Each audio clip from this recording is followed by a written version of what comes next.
Muy buen día, apreciados estudiantes. Hoy vamos a cerrar este tema con preparación de suelos.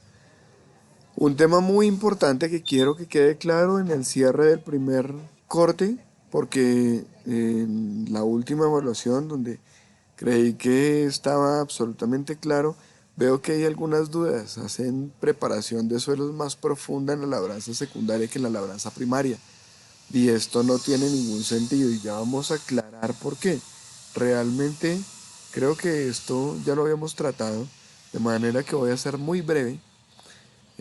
No creo, estoy seguro, pero claramente para algunos no fue tan comprensible, aunque lo trabajamos a profundidad y cada uno presentó una labranza diferente. De modo que vamos a aclarar algo muy importante. Recuerden que el suelo es un sistema vivo y que vamos a tener ese sistema vivo donde vamos a tener las plantas disponibles haciendo interacción con microorganismos, con el agua, con el aire, con todo el espacio poroso del suelo para poder aprovechar la nutrición. Entonces la preparación de suelos, ¿para qué se usa? Para destruir malezas, incorporar materia orgánica, contribuir a mejorar la estructura del acaparable. Y eso básicamente es darle las condiciones ideales a nuestra planta para que pueda desarrollarse muy bien. ¿Cómo lo hacemos? A través de dos labranzas, la labranza primaria y la labranza secundaria. No es necesario hacerlo siempre, ya hablamos también de labranza mínima o de conservación, pero sí es importante que le demos las mejores condiciones posibles a las semillas que estamos colocando. Y que pensemos en función del producto a cosechar. Yo no puedo pensar en que voy a tener la misma necesidad de preparación de suelos en unas raíces de un cultivo de papa, que dependiendo de la variedad o del cultivar, voy a tener entre 35 y 50 centímetros de profundidad para desarrollo de los tubérculos a partir de los estolones, o que tenga simplemente un espacio de anclaje para colocar una planta de maíz, por ejemplo. De eso va a depender la profundidad. Entonces la labranza primaria la voy a hacer más profunda para poder desarrollar, mejorar esa estructura que tiene. La textura no la voy a cambiar en el suelo, pero sí voy a mejorar esa estructura, sobre todo cambiando la densidad aparente y dándole más aireación para que pueda disminuir problemas de compactación o para que puedan disminuirse algunos agregados del suelo.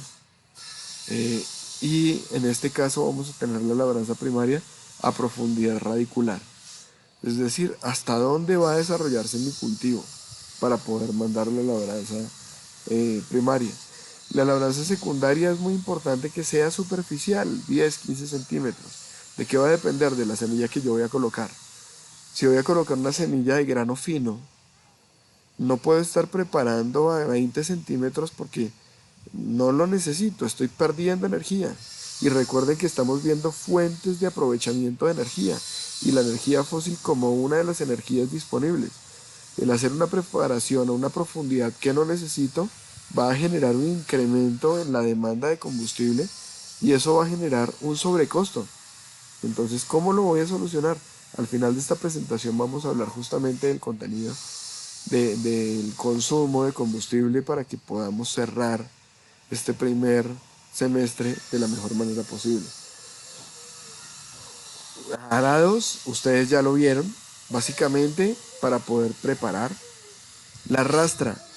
Hablamos de un insumo, un implemento que se usa para la labranza secundaria y que existen dos, de rastras pesadas y rastras livianas.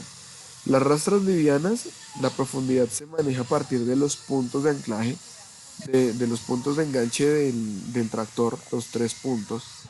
Y las rastras pesadas van únicamente a barra de tiro porque el peso es tan grande que es suficiente con lo que pesa el implemento para poder estar clavada dentro del suelo.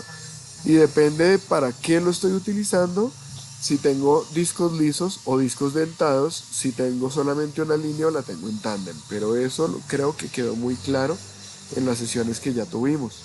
Ahora, Podemos nivelar el terreno dependiendo de lo que se requiera y para eso existen niveladoras y también tenemos la posibilidad de hacer todo lo de melgas, camellones, surcadoras. Algo muy importante que considero que no es una buena actividad es meter el tractor en un lugar extremadamente inundado. Si bien la literatura nos dice que no deberíamos incluir tractores que superen el 20% de patinamiento, y esto asociado principalmente al contenido de humedad en el suelo, que básicamente estamos hablando de labrar un suelo en capacidad de campo, pero que no hagamos el labrado del suelo cuando estemos con suelo saturado, pues hacer lo que se está viendo en la imagen, donde tenemos un tractor absolutamente trabajando en un suelo inundado, con una rastra en tándem, lo que estoy haciendo es simplemente destruir todo lo que puedo obtener del suelo como sistema vivo, mandar todos los nutrientes, riego, canal de riego abajo, y ahí lo único que voy a tener es lodo.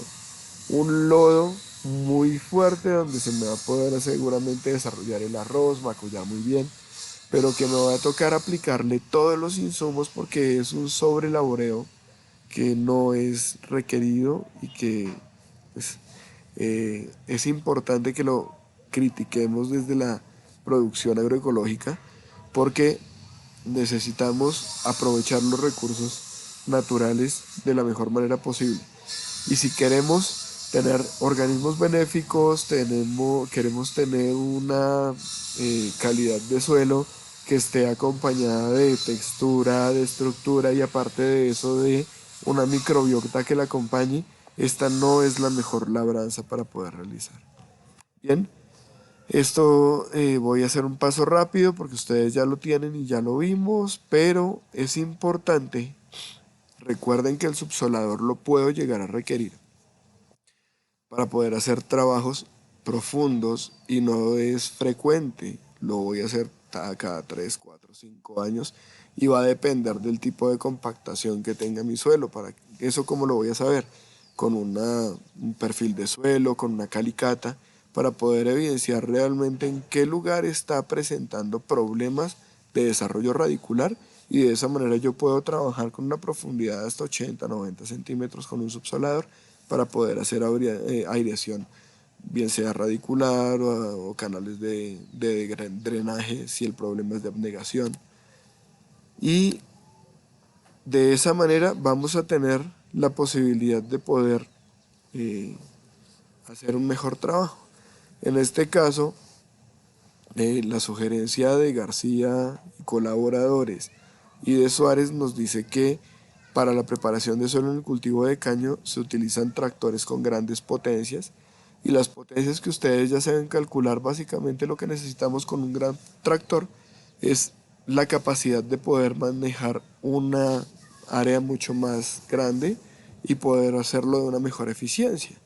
De modo que no necesitaríamos poder trabajar con un arado de 1,20 o 1,50 de ancho, sino podemos con un tractor de 320 caballos de fuerza perfectamente trabajar un arado de 2 metros, 2 metros y medio, dependiendo de la resistencia al corte que tenga el suelo, dependiendo del ancho de trabajo, dependiendo del tipo de implemento que yo le vaya a colocar. Bien. Y luego ese subsolador, como les decía, no siempre. Aparte de eso, recuerden que la caña es un cultivo que es semiperenne. Entonces yo lo siembro y hago cortes anuales o cada que mi caña está a punto de cosecha y voy a tener un ciclo, en caso de tenerla intensiva, de 4, 5 hasta 7 ciclos antes de volver a sembrar.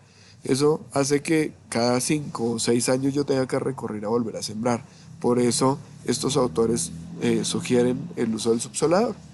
Arado de vertedera para poder hacer la aireación del suelo, incorporar los residuos y exponer las plagas, porque hace un volteo del suelo haciendo la surcada y luego una rastrillada. De esa manera los terrones gruesos se van a disminuir y vamos a tener la posibilidad de darle a la semilla el mejor ambiente posible para que tengan tanto aire como agua disponible. Pala niveladora y surcadores para finalmente tener los surcos bien armados y poder colocar caña al chorrillo. Esto, como lo repito, únicamente para monocultivo de caña. Si yo voy a trabajar caña en entresaca y lo voy a hacer por sitio específico haciendo cajuelas, pues no va a ser una labranza de este tipo. Pero si a mí me dicen, como ingeniero agroecólogo, tiene que producir 40 hectáreas de caña para poder producir bien sea azúcar o panela, pues necesito hacer algo más que colocar agricultura familiar y herramientas de mano. Necesito meter estas máquinas y hacerlo de una manera responsable. Hay un montón de máquinas adicionales que también ya lo vimos, pero quería hacerles ese barrido y vamos a cerrar con esto. Según Leiva y Guerrero, profesores de la Universidad Nacional, la cantidad de combustible específico que requiere un motor es dependiendo de la cantidad de trabajo que requerimos. Y básicamente está en litros de consumo de combustible por kilowatt hora producido. Ahí tienen la fórmula. Básicamente tenemos la potencia del tractor como uno de los factores críticos a analizar y el consumo de combustible normal del motor sin trabajo, que básicamente es el consumo de combustible a relenti, pero recuerden que la ficha técnica también me da la potencia a régimen nominal.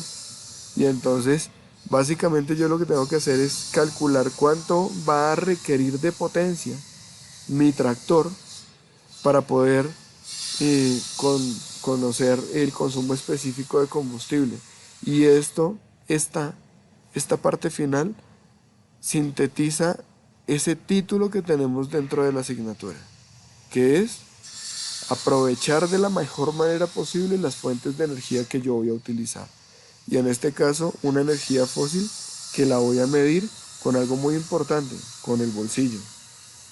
Claro, también tengo una huella de carbono, también tengo toda la parte ambiental, pero un factor importante y limitante es la economía.